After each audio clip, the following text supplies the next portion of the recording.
Researchers such as Nobel Prize winner Daniel Kahneman have shown that human common sense often fails to make sense, especially when we need to devise strategies based on statistics.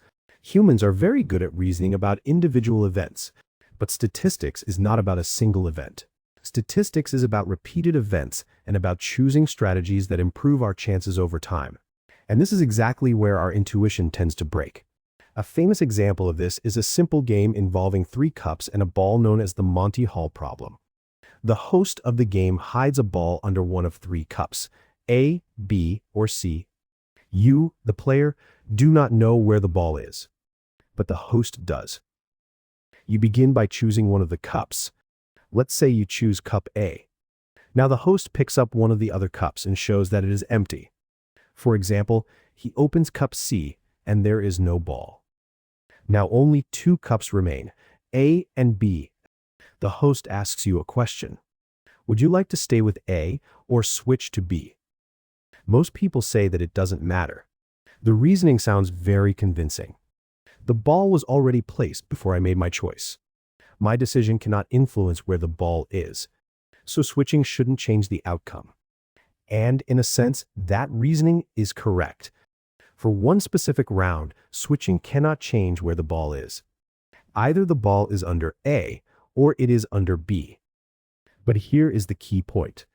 This reasoning focuses on one sample. Probability, however, is not about a single sample.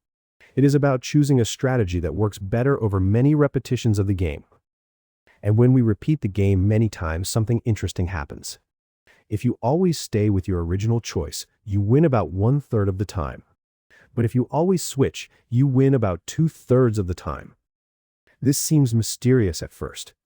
Why should the host opening a cup change the probabilities? The answer lies in one important detail. The host knows where the ball is. When he chooses which cup to open, his action is not random. He will always open a cup that does not contain the ball. And that fact quietly changes the meaning of what we observe. To see this more clearly, imagine a slightly different version of the game. Again, you choose cup A, but now the host asks a different question.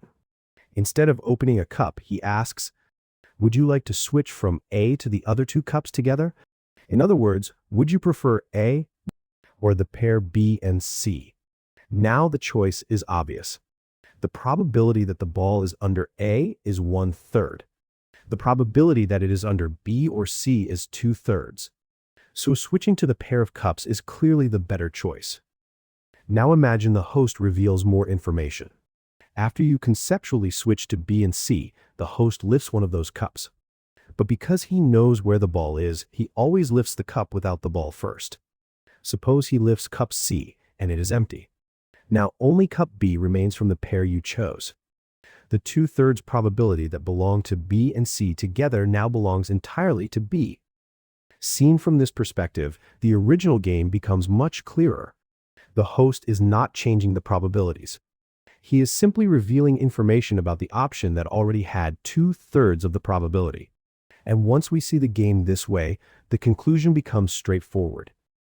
Switching is the better strategy. Not because it changes where the ball is, but because it takes advantage of the information revealed by someone who already knows the answer. And this is why the Monty Hall problem is so famous. It reminds us that human intuition works well for single events. But when reasoning about statistics and strategies, our common sense can easily lead us astray. If you found this explanation helpful, please give this video a like and subscribe to the channel for more insights into the fascinating ways our minds work. I'll see you in the next video.